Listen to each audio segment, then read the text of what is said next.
वो है quantum numbers.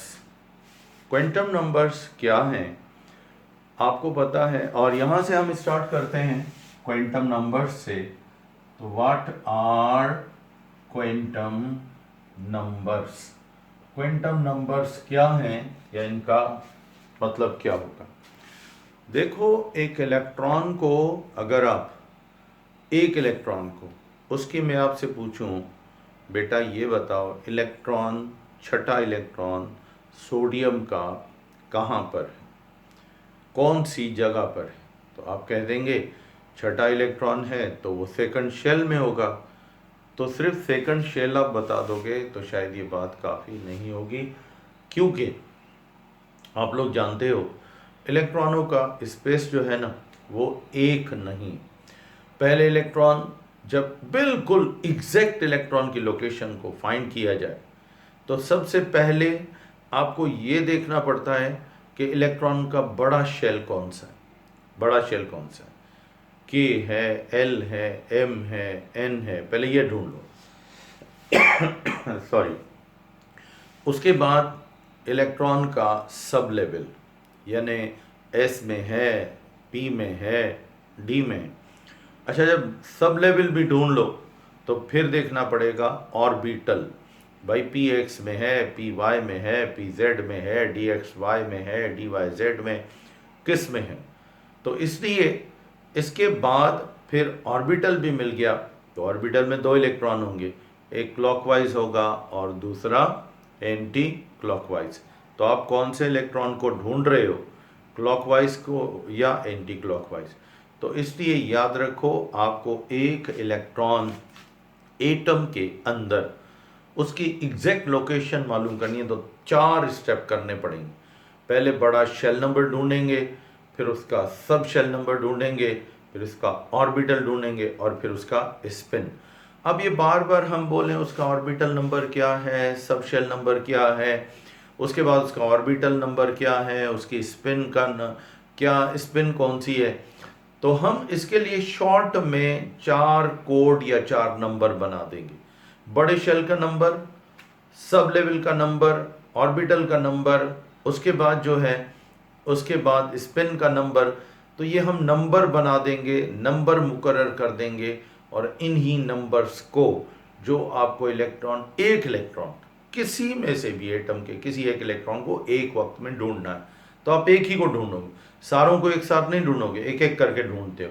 तो एक एक इलेक्ट्रॉन की एग्जैक्ट लोकेशन के लिए shell number, sub shell number, orbital number, spin number, ये कुछ नंबर होंगे, आप इनको यूज़ करोगे, थोड़े याद करने पड़ेंगे। इन्हीं नंबर्स को फिर क्या बोलोगे? क्वांटम नंबर्स बोलो। वैसे आपको बहुत मुश्किल लगेगा, लेकिन मैं आपको बिल्कुल एग्जैक्ट कंसेप्ट बता रहा हूँ, बहुत आसान सा कंसेप्ट है, कोई मुश्किल नहीं। तो हम यहाँ लिखेंगे दी simple numbers which are used to locate an electron inside an atom is या are called as quantum numbers, यानी वो नंबर्स जो यूज किए जाते हैं किसके लिए? इलेक्ट्रॉन की एग्जैक्ट लोकेशन बताने के लिए। तो उन नंबर्स को हम इलेक्ट्रॉन नंबर भी कहते हैं, या फिर उन नंबर्स को क्या बोलते हैं? क्वांटम नंबर्स बोलते हैं। तो क्वांटम नंबर्स का काम क्या है? इलेक्ट्रॉन की असल जगह बतानी है कि एटम में वो कहाँ पर हैं। ठीक है, तो ये है क्वांटम नंबर का कंसेप्ट।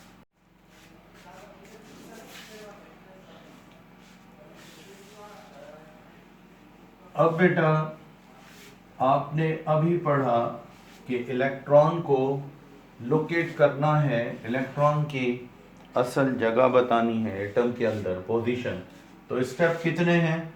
4 अलग अलग स्टेप हैं। तो हम लिख सकते हैं there are four types of quantum numbers, यानी जो क्वांटम नंबर्स हैं इनके टाइप्स कितने हैं? इनके टाइप हैं 4। कौन कौन से हैं? पहला टाइप, फर्स्ट टाइप जो है, इसको बोलते हैं प्रिंसिपल क्वांटम नंबर। पहला quantum number principal quantum number, और इसको डिनोट करते हो छोटे n से। दूसरा क्वांटम नंबर जो है इसको बोलते हैं एजीम्यूथल क्वांटम नंबर। क्या बोलते हैं इसको? Azimuthal quantum number. इसको छोटे l से जाहिर करते हैं। तीसरा है मैग्नेटिक क्वांटम नंबर, इसको छोटे m से लिखते हैं। और चौथा है स्पिन क्वांटम नंबर, और इसको छोटे s से आप डिनोट करते हो। यानी हमने अगर इलेक्ट्रॉन की लोकेशन बतानी है तो फिर हमें कितने स्टेप करने पड़ेंगे, कितने नंबर यूज़ करने पड़ेंगे, ये 4 अलग अलग नंबर यूज़ करेंगे और हम इलेक्ट्रॉन की लोकेशन तक पहुंच जाएंगे। तो सबसे पहले हम शुरुआत करते हैं बड़े क्वांटम नंबर से, और इनमें सबसे बड़ा क्वांटम नंबर कौन सा वाला है? बड़ा क्वांटम नंबर जो है इसको आप बोलते हो प्रिंसिपल क्वांटम नंबर।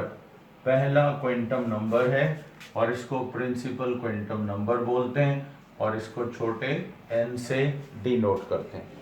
अब ये क्वांटम नंबर आपको क्या बताएगा? ये क्वांटम नंबर आपको इलेक्ट्रॉन का बड़ा शेल नंबर बताएगा, यानी इलेक्ट्रॉन कौन से शेल में मौजूद है। तो इसकी फिर वैल्यू होती है n इज इक्वल टू 1 तो हम समझेंगे k में है, n इज इक्वल टू 2 तो हम समझेंगे l में है। तो इलेक्ट्रॉन के लिए n वैल्यू मिलेगी। आप बस आपने समझ जाना है कि हमने उसका शेल नंबर वही बताना है। तो यानी दिस क्वांटम नंबर, ये वाला जो क्वांटम नंबर है इंडिकेट्स, ये इंडिकेट करेगा दी मेजर क्या बेटा? Shell number, major shell number of an electron. एक इलेक्ट्रॉन कौन से बड़े शेल में है उसका नंबर बताएगा। तो इट इज डिनोटेड, इसको डिनोट किससे करते हो? बाय स्मॉल n, और n की वैल्यू होती है, मिसाल के तौर पे n इज इक्वल टू 1 है तो समझा जाएगा इलेक्ट्रॉन कौन से शेल में? k में है। अगर n इज इक्वल टू 2 है तो समझा जाएगा इलेक्ट्रॉन कहाँ पर है? l शेल में। n इज इक्वल टू 3 है तो समझा जाएगा इलेक्ट्रॉन कौन से शेल में है? m शेल में। तो ये नंबर्स हमें बताएंगे क्या बेटा? ये हमें बताएंगे कि इलेक्ट्रॉन जो है वो असल में कौन से शेल में मौजूद है। तो वो उसका शेल नंबर इस क्वांटम नंबर से बताते हैं। तो ये n वैल्यू होती है। जब भी n वैल्यू मिले तो समझ जाओ किसी इलेक्ट्रॉन के शेल नंबर का हमें लोकेशन बताना है, उसकी पोजीशन बतानी है। तो ये उसका नंबर बता रहा है। अब इसको मिटाते हैं बेटा, ये मिटा दिया। अब आते हैं क्या ये क्वांटम नंबर आगे और भी यूज होगा? बिल्कुल, इसके यूजेस बहुत हैं। हमारे बुक में इसका एक और यूज लिखा हुआ है, यानी एप्लीकेशंस कह लो या फिर इसके यूजेस कह लो। तो एप्लीकेशंस और यूजेस पर जब आप आएंगे तो फिर पहला यूज यानी its value indicates the size of an orbital। ये एक ऑर्बिटल का क्या बताता है? साइज बताता है। क्या बताता है?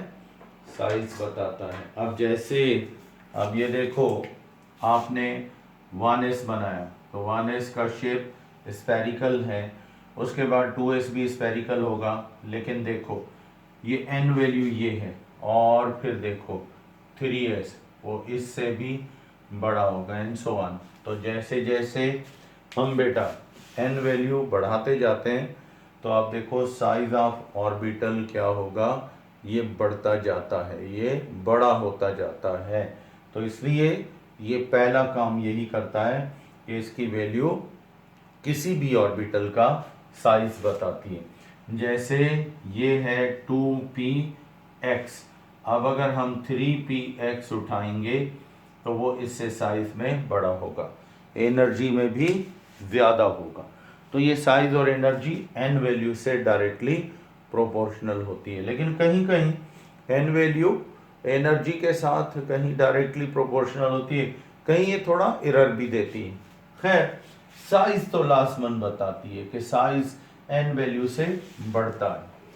उसके बाद इसकी जो नेक्स्ट वैल्यू है, यानी इट्स सेकंड यूज, दूसरा यूज, इट्स वैल्यू, इसकी जो वैल्यू है वो क्या करती है बेटा? Indicates the total number of electrons, total number of electrons in a major shell, यानी एक बड़े शेल में कितने इलेक्ट्रॉन हो सकते हैं, वो इसकी वैल्यू से पता चलता है। और बाय यूजिंग फॉर्मूला, हमें यहाँ पर डायरेक्ट ये नहीं बताएगा, हमें एक इसका क्या लगाना पड़ेगा? फार्मूला। और फार्मूला कौन सा है? 2n square.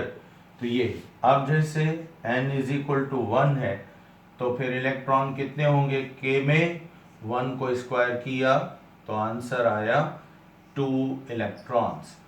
अगर फिर यही value n is equal to कितना है?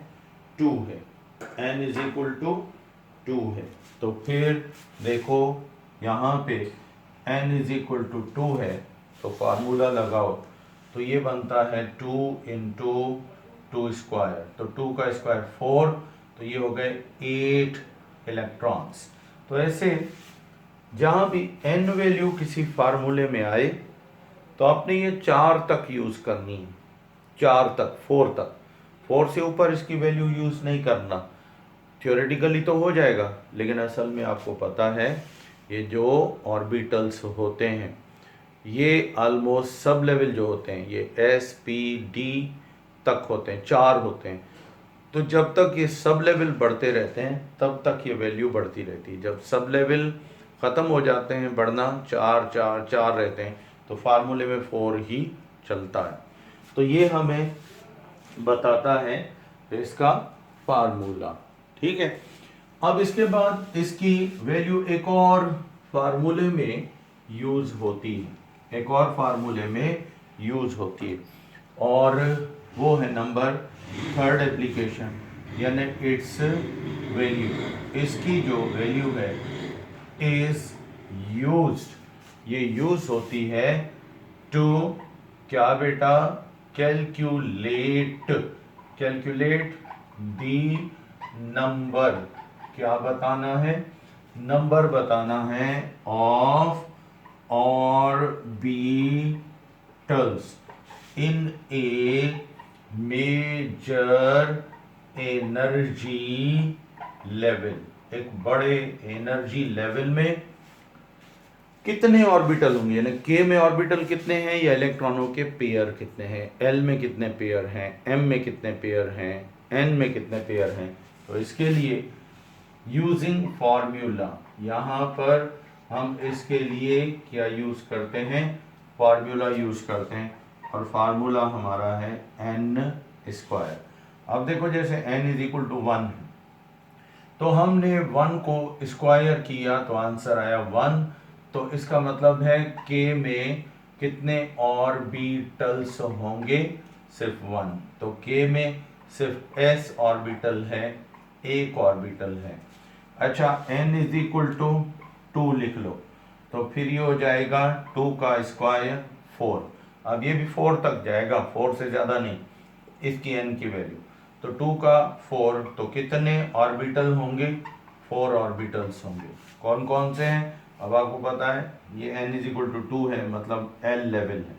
तो इसमें है 2s, 2px, 2py और 2pz। तो ये ऑर्बिटल्स हैं। तो आपको n स्क्वायर के फार्मूले ने क्या बताया बेटा, आपको बताया कि नंबर ऑफ ऑर्बिटल कितने होते हैं। तो देखो ये 2s, 2px, 2py, 2pz, 4 total orbitals हैं। तो बेटा ये था प्रिंसिपल क्वांटम नंबर, यानी जो हमें क्या बताता है, जो हमें ये बताता है कि एक बड़े शेल में ऑर्बिटल कितने, और दूसरा ये शेल नंबर इलेक्ट्रॉन का कौन सा होगा, और उसके बाद उसमें इलेक्ट्रॉन कितने होंगे। तो बड़े शेल का नंबर भी बताता है और साथ में हमें उसका साइज भी बताता है, इलेक्ट्रॉन भी बताता है। अब बेटा हम इसके बाद नेक्स्ट क्वांटम नंबर पे आते हैं, that is magnetic quantum number, और इसको स्मॉल m से आप डिनोट करते हो, ठीक है, स्मॉल m से डिनोट करते हो। तो मैग्नेटिक क्वांटम नंबर क्या है या इसका मतलब क्या होगा, या मैग्नेटिक क्वांटम नंबर किस लिए यूज किया जाता है। तो इसमें यहां से हम शुरू करते हैं, यानी दिस क्वांटम नंबर,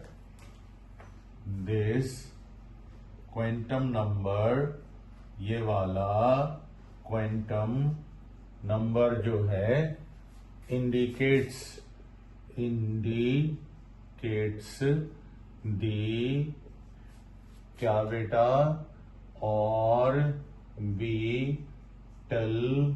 वैल्यू और ऑर्बिटल नेम, और उसके बाद एंड और the orientation of orbital in space में ऑर्बिटल का डायरेक्शन, ऑर्बिटल का ओरिएंटेशन। जी सर, एजीमुथल क्वांटम नंबर नहीं हुआ था? नहीं सर। वो वीडियो में तो था, देखा नहीं होगा आपने, या नहीं? नहीं सर। चले फिर इसी से एजीमुथल से स्टार्ट करते हैं, इसको फिर हम बाद में ले लेते हैं, ठीक है। चलो वहीं से शुरू करते हैं। तो एजीमुथल क्वांटम नंबर यहां से हम शुरुआत करते हैं, फिर आगे जाएंगे। तो नंबर थर्ड क्वांटम नंबर है हमारा, that is azimuthal quantum number. यहां से आप स्टार्ट करोगे और ये स्मॉल एल से इसको डिनोट करते हैं, ठीक है ना, छोटे एल से इसको डिनोट किया जाता है। अब ये है क्या, यानी इस क्वांटम नंबर ने हमें क्या बताना है, मीन्स दिस क्वांटम नंबर, ये वाला जो क्वांटम नंबर है इंडिकेट्स दी क्या बेटा, सब लेवल नंबर। ये हमें इलेक्ट्रॉन का सब लेवल नंबर बताता है। Sub level number of an electron, एक इलेक्ट्रॉन है उसका सब लेवल कौन सा है ये बताएगा जी। अब इसमें इट्स वैल्यू, इसकी जो वैल्यू है डिपेंड्स ऑन एन वैल्यू, यानी इसकी वैल्यू डायरेक्ट नहीं होती है बल्कि किससे कैलकुलेट की जाती है, एन वैल्यू से, क्योंकि इसका फार्मूला है L is equal to n-1, ये फार्मूला है। ठीक है, तो यहां से हम शुरू करते हैं और ये देखेंगे कि ये L वैल्यू, इन्हें सब लेवल वैल्यू कैसे कैलकुलेट की जाती है और ये क्वांटम नंबर, फिर इसकी वैल्यू हर सब ऑर्बिटल के लिए कौन सी होगी। तो ये फार्मूले से हम स्टार्ट करते हैं, पर उससे पहले मैं एक छोटा सा चार्ट बनाऊंगा और उस चार्ट को आप लोग गौर से देख लो। उस चार्ट से सारे इस नंबर की डिटेल और डेटा क्लियर हो जाएगी। वो इस तरह है, आप एक छोटा सा चार्ट बनाएंगे और आपको पता है सबसे बड़ा स्पेस जो होता है उसको आप बोलते हो शेल, जैसे के शेल, फिर एल शेल, फिर उसके बाद थर्ड जो है वो एम शेल, फिर उसके बाद फोर्थ है यानी एन शेल। अब इसमें के में सब लेवल है 1s, एल में 2 है 2s और 2p, एम में है 3s, फिर 3p और फिर कौन है 3d, 4 में 4s, फिर 4p, फिर उसके बाद 4d और लास्ट में है 4f। तो आप यहां पर देखो s कहां से शुरू हो रहा है, फर्स्ट लेवल से, फर्स्ट लेवल से। तो n इज इक्वल टू 1, क्योंकि फर्स्ट लेवल से ये स्टार्ट हुआ और बाकी सब सारे सब लेवल्स में देखो वो s मौजूद है, पहला ऑर्बिटल। तो s 1 लिया जाएगा जहां से शुरू हो रहा है n वैल्यू।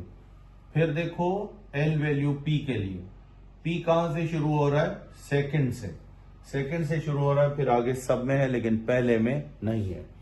उसके बाद हम अगर देखते हैं d की बात, तो d स्टार्ट हो रहा है कहां से, तीसरे शेल से, तो बाकी सब में फिर आगे है, पहले दो में नहीं है। जहां से वो शुरू हो रहा है वो n वैल्यू नोट कर लो। और देखो f वैल्यू, अब f कहां से शुरू हो रहा है, फोर्थ लेवल से, फोर्थ लेवल से। तो n इज इक्वल टू हम इसके लिए क्या रखेंगे, 4 रखेंगे। तो इसका मतलब है हमें किसी भी सब लेवल की वैल्यू निकालनी है, n-1 हमारे पास फार्मूला है, तो उसमें n की वैल्यू कौन सी रखें, वो जहां से वो सब लेवल स्टार्ट हो रहा है, तो जहां से स्टार्ट होगा वो वैल्यू आप यहाँ पे पुट करोगे। जैसे s पहले से स्टार्ट हुआ बाकी सब में है तो 1 रखोगे n वैल्यू s की l वैल्यू निकालने के लिए, और p सेकंड से स्टार्ट हो रहा है तो p के लिए n वैल्यू 2 से स्टार्ट करो, d थर्ड से है और f 4 से, यही वैल्यूज पुट करोगे। अब जैसे हम यहां पर लेते हैं n-1 का फार्मूला और n इज इक्वल टू 1 कर रहे हो, तो ये देखो फार्मूला लगा हमारा, यानी 1-1, तो हमारी l वैल्यू हो गई 0। क्या हो गई, 0। तो l वैल्यू अगर 0 है तो समझ लो ऑर्बिटल कौन सा है, s का है। किसका ऑर्बिटल है, s का, और सब लेवल है। तो s की सब लेवल वैल्यू यानी l वैल्यू 0 होती है। फिर n इज इक्वल टू 2 यानी p के लिए, तो फार्मूला है हमारे पास n-1, 2-1 के आंसर आया 1। तो अगर कहीं भी l वैल्यू 1 आ जाए तो कौन सा सब लेवल माना जाएगा, p सब लेवल। फिर आते हैं n इज इक्वल टू कितना है, 3, तो आप n-1 यानी 3-1 कर दो, तो ये बनता है हमारा 2। तो जहां l वैल्यू 2 आ जाए तो समझो कौन सा सब लेवल होगा, d का होगा। उसके बाद n इज इक्वल टू 4, तो यहाँ पे फार्मूला n-1 यानी 4-1, तो आंसर कितना आया 3। तो अगर L वैल्यू 3 आ जाए तो कौन सा सब लेवल समझा जाएगा, F सब लेवल। तो S के लिए L वैल्यू 0, P के लिए L वैल्यू 1, D के लिए L वैल्यू 2 और F के लिए L वैल्यू 3 होगी। और ये वैल्यू आप क्यों लिख रहे हो, क्योंकि आपको पता है कि ये जितने भी ऑर्बिटल हैं इनकी वैल्यू, अब 1s के लिए भी 0, 2s के लिए भी L वैल्यू 0, 3s के लिए भी 0, उसके बाद 2p के लिए L वैल्यू 1। अब जहां भी p आएगा 2p, 3p, 4p, 5p, तो L वैल्यू 1 ही रखोगे, और D के लिए ये 2 रखोगे और F के लिए 3 रखोगे। तो ये फार्मूला है n-1, और n की वैल्यू कौन सी, जहां से वो सब लेवल स्टार्ट होता है, ठीक है, वो n वैल्यू रखो। अब इसकी पिक ले लो, शाबाश, पिक ले ली। चलें, अब ये हो गया आपका, समझे कौन सा एजीमुथल क्वांटम नंबर का कंसेप्ट मिल गया। अब आगे जाएंगे कि इसके एप्लीकेशंस या इसके यूजेस कौन कौन से हैं, कहां पर ये वैल्यू हम यूज करते हैं। तो अब हम आते हैं इसके डिफरेंट एप्लीकेशंस पर। तो एप्लीकेशंस में इसका पहला एप्लीकेशन कौन सा है, यानी this number is used to indicate the shape of an orbital। अगर ये वैल्यू आपको मिल जाए तो आप इससे क्या बता सकते हो, शेप ऑफ ऑर्बिटल बता सकते हो। अब जैसे L इज इक्वल टू 0 है, तो फिर आपको पता है होगा तो S, लेकिन S की शेप कौन सी होती है, स्फेरिकल। कौन सी शेप होती है, स्फेरिकल शेप होती है, गोल दायरे की शक्ल में होती है। अगर L इज इक्वल टू 1 है तो P का कोई ना कोई ऑर्बिटल होगा, और P के ऑर्बिटल की शेप कौन सी होती है, सिंगल डम्बेल। कौन सी होती है, सिंगल डम्बेल होती है। अगर L इज इक्वल टू 2 होगा तो फिर होगा तो D, लेकिन शेप कौन सी होगी, शेप होगी इसकी डबल डम्बेल। कौन सी शेप होगी, डबल डम्बेल। और अगर L इज इक्वल टू 3 होगा तो फिर F होगा, लेकिन इसका हर एक ऑर्बिटल क्या होगा, ये डम्बेल, ठीक है ना, डम्बेल लाइक होगा। और अगर F का कोई ऑर्बिटल है, L इज इक्वल टू 3 है, तो कौन सा होगा, ट्रिपल डम्बेल, ठीक है, ट्रिपल डम्बेल। तो इस तरह हमें ये क्वांटम नंबर की वैल्यू शेप भी बता सकती है कि कौन से सब शेल में ऑर्बिटल किस शेप में। 0 सब लेवल है यानी S है, तो उसमें ऑर्बिटल किस शेप में होगा, स्फेरिकल। अगर 1 है L वैल्यू तो P में सब लेवल होगा, शेप होगी सिंगल डम्बेल। अगर D में है तो शेप होगी डबल डम्बेल। अगर F में है तो शेप होगी ट्रिपल डम्बेल।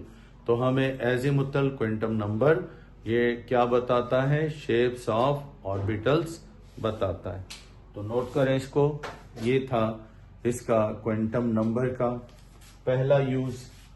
अब इसका दूसरा यूज देखते हैं कि वो कौन सा है, और वो है इसका दूसरा यूज नंबर 2 जो है, it's value indicates the number of orbitals in a क्या सब लेवल, एक सब लेवल में ऑर्बिटल कितने होंगे उनको ये जाहिर करता है। और फार्मूला क्या है नंबर ऑफ ऑर्बिटल्स के लिए? ये है 2l + 1, ठीक है। ये फार्मूला लगाओगे। अब यहां पर l वैल्यू, जैसे s में कितने ऑर्बिटल होंगे, तो हमने l वैल्यू s के लिए रखी है 0, तो यहां रखेंगे 2 × 0 + 1, तो 2 × 0 0 हो जाएगा। तो समझो s में ऑर्बिटल्स कितने हैं? एक ऑर्बिटल है। अब p के लिए आपको पता है वैल्यू है 1, तो 1 रखोगे 2 × 1 + 1, 2 × 1 करोगे 2 + 1 करोगे, कितने ऑर्बिटल्स हैं p सब लेवल में? ये है बेटा 3 ऑर्बिटल्स। और अगर d है तो फिर 2 × 2 + 1, 2 × 2 4 + 1 5 ऑर्बिटल्स कितने होंगे? 5 ऑर्बिटल्स। और बस आखिर में f का है 2 × 3 + 1, तो 2 × 3 6 + 1 7 क्या होंगे? ऑर्बिटल्स।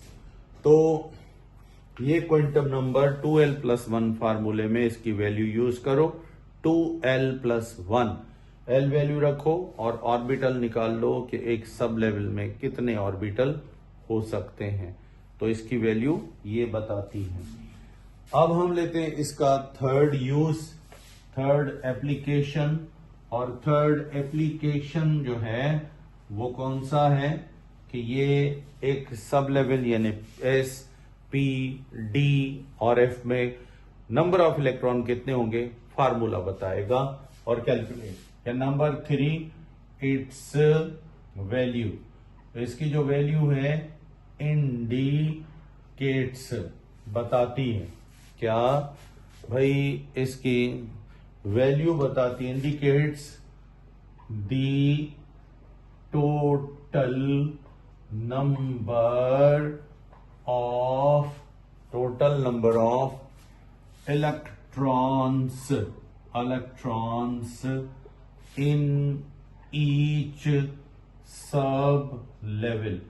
एक सब लेवल में कितने इलेक्ट्रॉन आ सकते हैं वो ये बता सकता है। और फार्मूला कौन सा है? वो है 2, ठीक है, इंटू 2l + 1, ये फार्मूला है, ठीक। इसको यूज करेंगे। अब जैसे क्यों भला आज आप लोगों का लगता है नेट का इशू आ रहा है, ठीक है ना, तो बार बार डिस्कनेक्ट और कनेक्ट हो रहे हैं। तो अब हम लेते हैं P सब लेवल। जी हाँ, क्लास वठो क्या?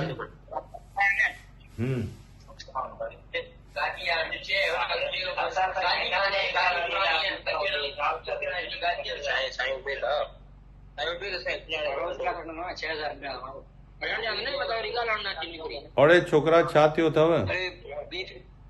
छा थियो अथव भला? अॼु लॻे थो त अॼु तव्हांजो जहिड़ो चङो भलो थींदो है ना। तो P सब लेवल है।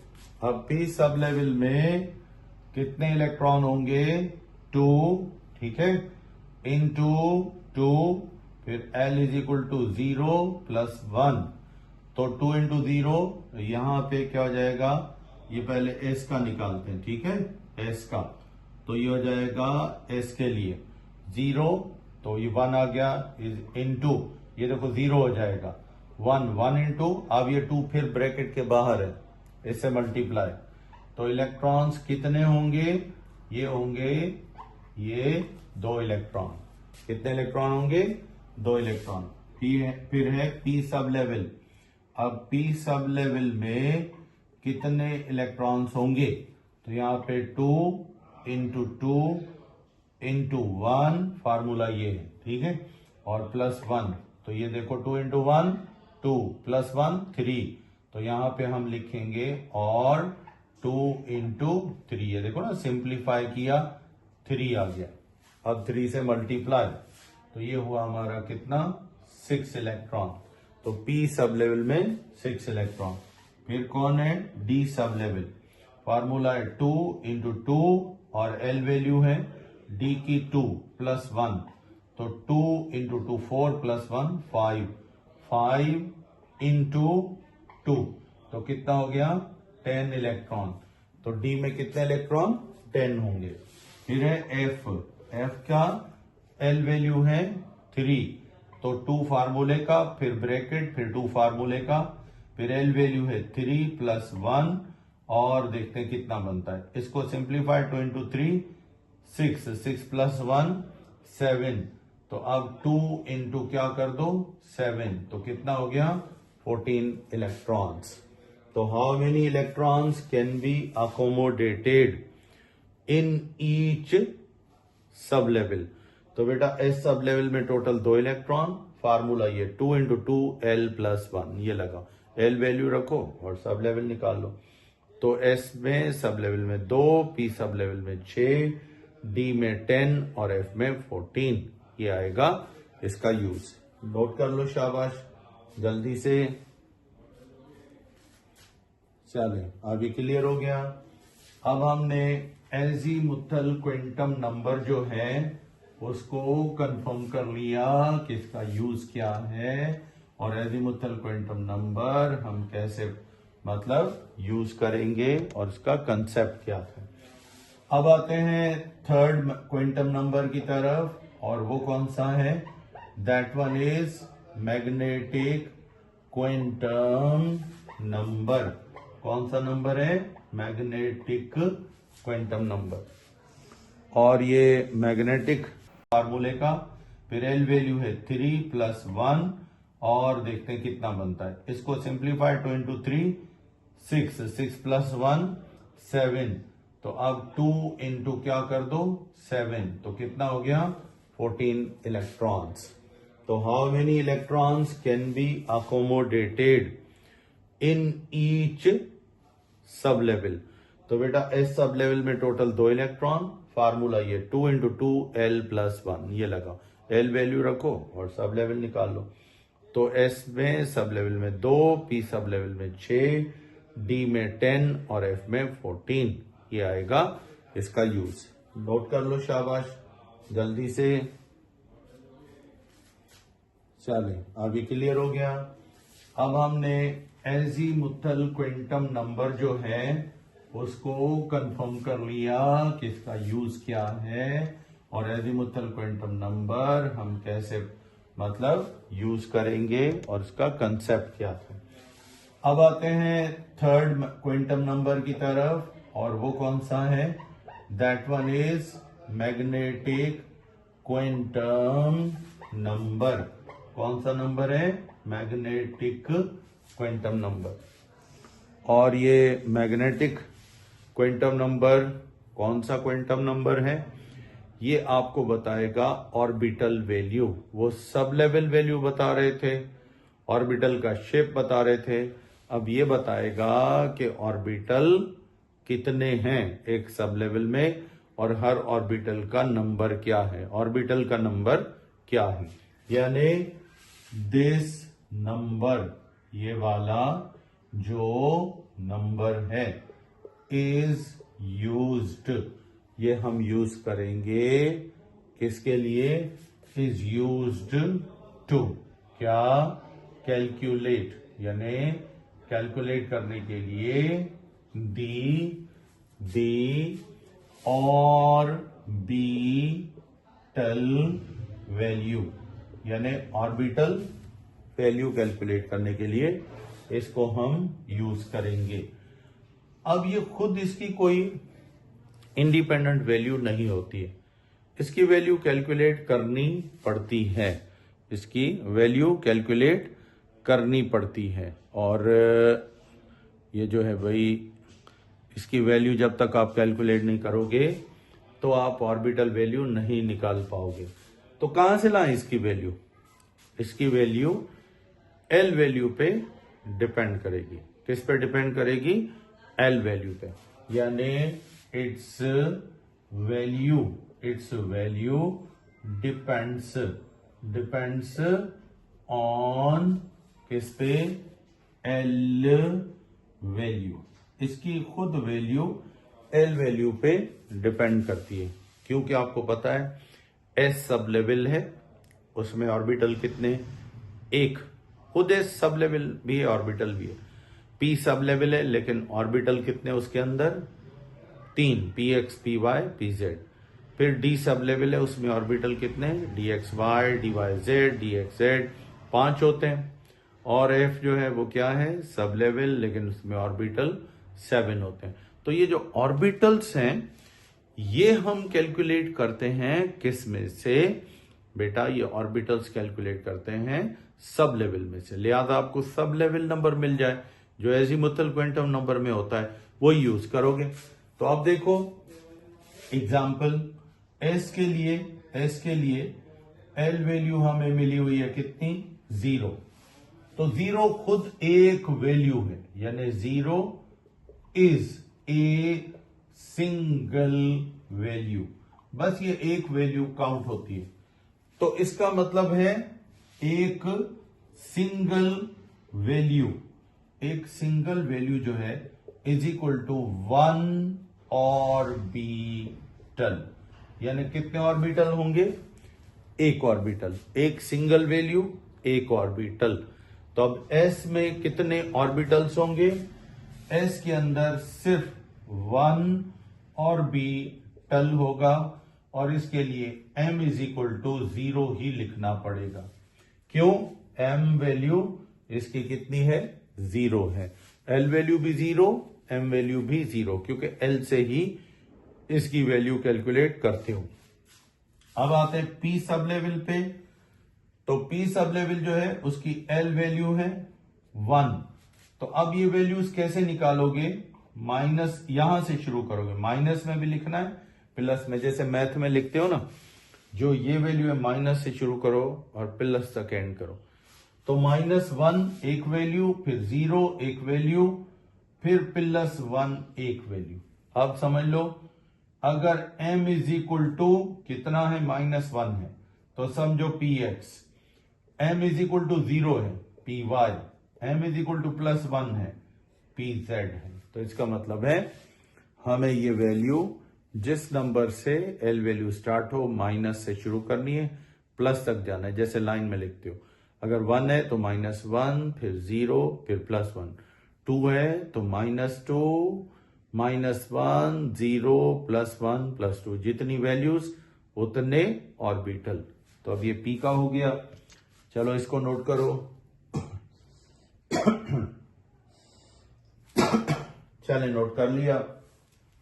अब आगे भी और ऑर्बिटल्स की भी हमने मैग्नेटिक क्वांटम नंबर की वैल्यू निकालनी है। तो कैसे निकालें, अभी देखो बेटा, इसको यूं लेंगे, अगर d है तो इसकी l वैल्यू है 2, तो यहां से m वैल्यूज होंगी, फिर -2 एक वैल्यू, -1 एक वैल्यू, 0 एक वैल्यू, +1 एक वैल्यू, +2 एक वैल्यू। अब एक वैल्यू एक ऑर्बिटल, एक वैल्यू एक ऑर्बिटल। तो अब पहला ऑर्बिटल कौन सा है, ये है dxy, फिर ये है dxz, फिर है dyz, और +1 है dx स्क्वायर y स्क्वायर, और आखिरी है dz स्क्वायर। ये मैंने आपको कल ऑर्बिटल्स की शेप बताई थी, उस हिसाब से f के लिए l वैल्यू है 3, तो फिर -3, फिर -2, फिर -1, फिर 0, ये वैल्यूज ऐसे लिखनी है। फिर हमारे पास +1, फिर +2 और फिर +3। तो एक एक वैल्यू, ये देखो 1, 2, 3, 4, 5, 6, और ये कितने हो गए, 7। तो ये F1, ये F2, F3, F4, F5, F6 और F7, 7 F के क्या हैं, अलग अलग ऑर्बिटल्स हैं। ठीक है, ये आपको अगर नजर नहीं आ रहा तो ये F7। ठीक है, तो इस तरीके से हमें मैग्नेटिक क्वांटम नंबर जो वैल्यू L की है वो माइनस से शुरू करो, प्लस तक जाओ, और एक वैल्यू एक क्वांटम नंबर की वैल्यू होगी। तो ये मैग्नेटिक क्वांटम नंबर हमें ये बताता है। अब इसके आते हैं एप्लीकेशंस पे। किस पे बेटा? एप्लीकेशंस पे। तो एप्लीकेशंस में हम अगर देखते हैं तो एक ऑर्बिटल एक स्पेस है और इसी एक स्पेस को आप एक डायमेंशन बोलते हो। क्या बोलते हो? एक डायमेंशन, या एक पूरा स्पेस एक डायरेक्शन वाला, या एक तरफ, या एक ओरिएंटेशन। तो यानी अब इसके नंबर के एप्लीकेशंस। तो एप्लीकेशंस में हम यहां पर लिखेंगे क्या बेटा? इट्स वैल्यू, यानी इसकी जो वैल्यू होती है, इंडिकेट्स, ये बताती है क्या? नंबर ऑफ ऑर्बिटल्स, और या फिर क्या बताती है? ओरिएंटेशंस ऑफ ऑर्बिटल्स इन किस में? स्पेस। स्पेस में कितने डायरेक्शन में ये स्पेस फैला होगा, इसका कितने डायरेक्शन में, टोटल स्पेस कितने डायरेक्शन का है, और पी के कितना फैला हुआ है, डी के कितने फैले हुए हैं, ये बताएगा। यानी इट मीन्स, इसका फिर मतलब होगा वन ऑर्बिटल, एक ऑर्बिटल जो है, इज वन ओरिएंटेशन, एक ऑर्बिटल एक ओरिएंटेशन कहलाएगा। तो अब एस की एम वैल्यू कितनी है? 0। 0 माना एक वैल्यू, एक वैल्यू, 0 माना एक वैल्यू। तो इसका मतलब है 1 वैल्यू है, तो फिर 1 ओरिएंटेशन, एक ओरिएंटेशन। ठीक है। और अगर P है, P सब लेवल है, M इज इक्वल टू 1 है, तो फिर इसमें कितनी वैल्यूज हैं? ये है -1, 0, +1, 3 है। तो ओरिएंटेशंस कितनी होंगी? 3 ओरिएंटेशंस, 3 अतराफ, 3 स्पेस। फिर आते हैं इसके बाद D की M वैल्यू कितनी है? इसकी M वैल्यू यहां से 2 वाली, यानी -2, फिर -1, फिर 0, +1 और फिर +2। कितनी है टोटल? 5 है, 5 है। तो इसका मतलब है 5 ओरिएंटेशंस, 5 अलग स्पेस, अलग तरह के। और F के लिए हम लेंगे M3 से -3, -2, -1, 0, +1, +2, +3। टोटल कितने हैं? 7। तो F की कितनी ओरिएंटेशंस होंगी? 7 ओरिएंटेशंस, 7 ओरिएंटेशंस। तो ये हमें ओरिएंटेशंस यानी स्पेस के डायरेक्शन भी बताता है, कितने डायरेक्शंस में स्पेस फैला हुआ है। चलो नोट करो इसको, पिक ले लो इसकी। ओके बेटा, अब मैग्नेटिक क्वांटम नंबर आपका कंप्लीट हो गया। अब आते हैं हम नेक्स्ट क्वांटम नंबर पे। हमारा नेक्स्ट क्वांटम नंबर जो है वो कौन सा वाला है? वो है स्पिन क्वांटम नंबर। कौन सा वाला क्वांटम नंबर है? स्पिन क्वांटम नंबर 4 जो है, स्पिन क्वांटम नंबर। और इसको हम छोटे s से क्या करते हैं? जाहिर करते हैं। तो इसका कंसेप्ट क्या है? यानी this number is used to indicate the self spin of an electron. यानी ये क्वांटम नंबर इलेक्ट्रॉन की जाती गर्दिश बताता है, सेल्फ स्पिन बताता है कि एक इलेक्ट्रॉन जो है वो जब रिवॉल्व करेगा तो किस डायरेक्शन में करेगा। इसको थोड़ा समझते हैं। देखो, हमें अक्सर कहा जाता है कि इलेक्ट्रॉन जो है वो सिर्फ और सिर्फ किसके गिर्द घूमता है? न्यूक्लियस के गिर्द। ठीक है, इलेक्ट्रॉन न्यूक्लियस के गिर्द क्या करते हैं? रिवॉल्व करते हैं। हमें यह बताया जाता है कि इलेक्ट्रॉन ने न्यूक्लियस के गिर्द क्या करना है? रिवॉल्व। तो ये जो न्यूक्लियस के गिर्द इलेक्ट्रॉन रिवॉल्व करता है, इस हरकत को हम क्या बोलते हैं? रेवोल्यूशन। क्या बोलते हैं इसको? रेवोल्यूशन। लेकिन ये भी है कि ये इलेक्ट्रॉन अपने ही एक्सिस पर, जैसे हमारी जमीन है, ये न सिर्फ ये कि सूरज के गिर्द, यानी ये सूरज है, अब इसके गिर्द रिवॉल्व कर रही है, बल्कि इसको खुद जमीन को गोल भी घूमना है, जैसे लट्टू घूमता जाता है और चलता जाता है। हाँ, रिवॉल्व करता है, बिल्कुल करता है। जैसे हमारी अर्थ रिवॉल्व करती है, तो जब सूरज के गिर्द चक्कर पूरा करती है तो 1 साल पूरा होता है, और जब ये अपने महवर के गिर्द चक्कर पूरा करती है तो क्या होता है? 1 पूरा दिन होता है। इलेक्ट्रॉन भी जमीन की तरह न्यूक्लियस के गिर्द भी चक्कर काटता है, और अपने एक्सिस पर भी, जैसे जमीन में दिन और रात होते हैं, ऐसे गोल लट्टू की तरह भी घूमता है। एक इलेक्ट्रॉन घूमता है क्लॉकवाइज, तो दूसरा एंटी क्लॉकवाइज। और ये हैरानगी की बात यही है कि 2 इलेक्ट्रॉन, कभी कभार सवाल पूछते हैं लोग आपसे सवाल पूछते हैं, 2 इलेक्ट्रॉन हैं, दोनों पर नेगेटिव चार्ज है, फिर एक दूसरे के साथ पेयर कैसे बना लेते हैं और एक दूसरे को अट्रैक्ट कैसे करते हैं, हालांकि चार्ज तो माइनस है दोनों पे। तो बहुत आसान सा जवाब है, वो है इनकी क्या? इनकी जाती स्पिन। तो इनकी स्पिन जो है ना, वो अलग अलग होती है। एक क्लॉकवाइज घूमता है तो दूसरा एंटी क्लॉकवाइज।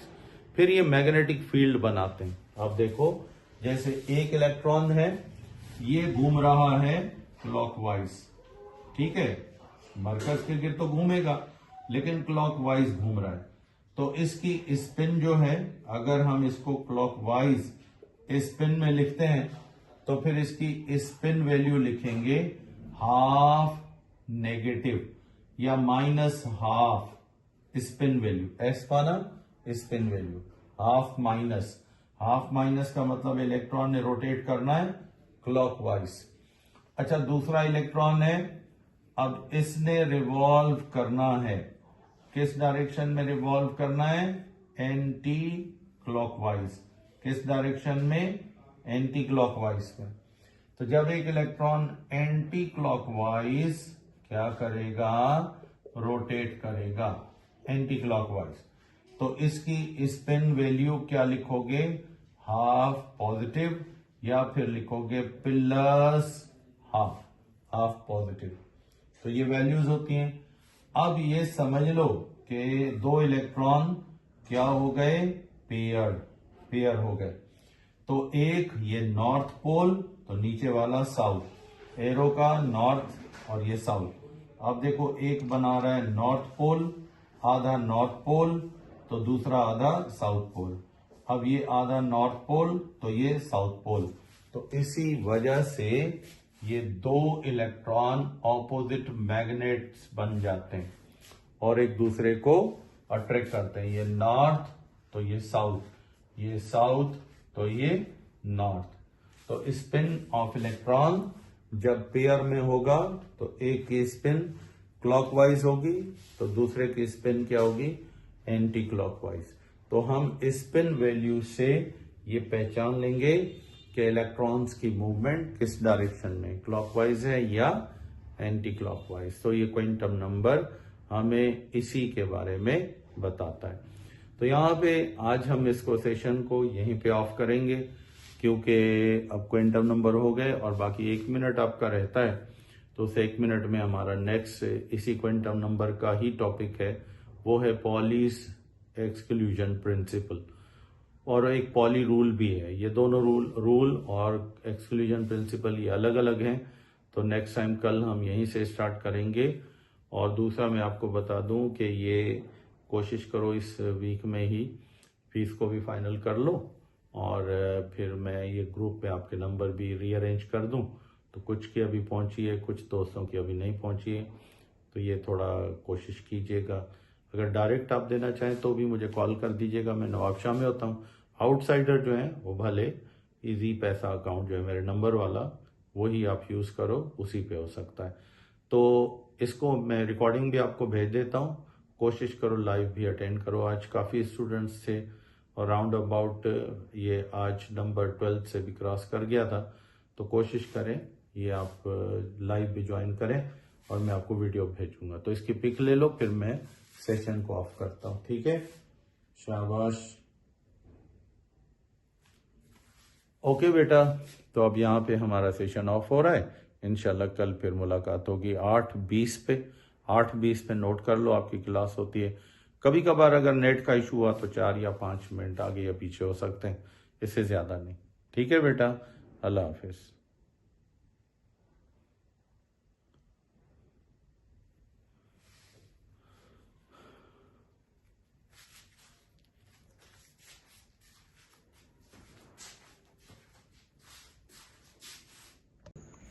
अब ये प्रिंसिपल हमें क्या बता रहा है? ये बता रहा है कि किसी भी ऑर्बिटल में इलेक्ट्रॉन का पेयर आ जाए। क्या आ जाए? पेयर आ जाए। तो उसके चारों क्वांटम नंबर्स दोनों इलेक्ट्रॉनों के लिए, उस पेयर के लिए सेम नहीं होंगे। कम से कम एक क्वांटम नंबर इलेक्ट्रॉनों के लिए, दोनों इलेक्ट्रॉनों के लिए एक क्वांटम नंबर की वैल्यू हर इलेक्ट्रॉन के लिए अलग होगी। तो हम यहीं से आज शुरू करते हैं। मैं इसको दोबारा मिटाता हूं और यहीं से फिर हम दोबारा शुरू करते हैं, ठीक? तो ये रूल क्या बताता है आपको? पॉलीज एक्सक्लूजन प्रिंसिपल बेटा, ये हमें बताता है कि there is not any pair of electrons in an orbital। किसी भी पेयर को एक ऑर्बिटल में रखो, कोई ऐसा पेयर आप रख दो, ठीक है? नॉट इन, ठीक है बेटा, पेयर ऑफ इलेक्ट्रॉन विच के जिसके ऑल 4 क्वांटम नंबर्स, चारों क्वांटम नंबर्स जो हैं उनकी वैल्यूज क्या हों? Electrons in orbital which all 4 quantum numbers values are same for both electrons. दोनों इलेक्ट्रॉनों के लिए चारों क्वांटम नंबर्स की वैल्यूज क्या हों? सेम। तो कहता है ऐसा नहीं हो सकता। कैसे? हम यहां पे एक छोटी सी एग्जांपल से इस रूल को समझते हैं। अब देखिए, हमने यहां पे लगाया है, कोई भी ऑर्बिटल उठा लो, जैसे K का 1s, इसमें है 2 इलेक्ट्रॉन। अब मैं आपसे पूछता हूं दोनों इलेक्ट्रॉनों का बड़ा शेल नंबर कौन सा है? तो वो है n = 1। दोनों K शेल में है ना, तो दोनों का n वैल्यू दोनों की क्या हो गई? सेम हो गई। क्या हो गई? सेम, यानी दोनों का बड़ा शेल नंबर सेम है। तो हम कहेंगे दोनों इलेक्ट्रॉनों का प्रिंसिपल क्वांटम नंबर सेम। उसके बाद L वैल्यू यानी सब लेवल। अब देखो S में है दोनों इलेक्ट्रॉन, तो फिर इसका मतलब है दोनों का सब लेवल वैल्यू क्या है? सेम है, क्योंकि दोनों S में है। तो azimuthal quantum number first electron का भी सेकंड का भी ये क्या हो जाएगा? सेम। फिर उसके बाद तीसरा है मैग्नेटिक क्वांटम नंबर, वो भी 0 है s ऑर्बिटल के लिए। तो इसका मतलब है मैग्नेटिक क्वांटम नंबर यानी सब लेवल वैल्यू भी क्या है? सेम। तो देखो, 2 इलेक्ट्रॉनों के लिए, पेयर के लिए बड़ा शेल सेम हो सकता है, शेल नंबर यानी प्रिंसिपल क्वांटम नंबर। उसके बाद सब शेल नंबर भी सेम हो सकता है, एजीम्यूथल क्वांटम नंबर। और फिर ऑर्बिटल नंबर ये भी सेम हो सकता है और इसको बोलते हैं magnetic quantum number. 3 quantum numbers की वैल्यूज क्या हैं? सेम हैं पेयर के लिए। अब आखिरी कौन सा है? Spin quantum number. तो स्पिन क्वांटम नंबर अलबत्ता एक इलेक्ट्रॉन की वैल्यू है हाफ माइनस यानी क्लॉकवाइज और दूसरे की है प्लस हाफ यानी एंटी क्लॉकवाइज। तो अब देखो, आप खुद बताओ दोनों की स्पिन या स्पिन वैल्यूज सेम है? ये सेम नहीं है। एक की क्लॉकवाइज है तो दूसरे की क्या है? Anti clockwise. तो याद रखो 3 क्वांटम नंबर इलेक्ट्रॉनों के पेयर के लिए सेम होंगे जब एक ऑर्बिटल में रखोगे। मीन्स उनका बड़ा शेल नंबर भी सेम, ऑर्बिटल भी सेम, सब लेवल भी सेम। लेकिन ऑर्बिटल के अंदर 2 इलेक्ट्रॉन पेयर में रखोगे तो इनकी स्पिन कभी भी सेम नहीं होगी। स्पिन सेम नहीं होगी। तो इसका मतलब है एक क्वांटम नंबर किन भी 2 इलेक्ट्रॉनों का जब वो पेयर में रखे जाएं वो सेम नहीं होता है। एक की स्पिन होती है हाफ नेगेटिव यानी क्लॉकवाइज और दूसरे की होती है हाफ पॉजिटिव यानी एंटी क्लॉकवाइज। इस रूल को आप क्या बोलते हो? Pauli's exclusion principle.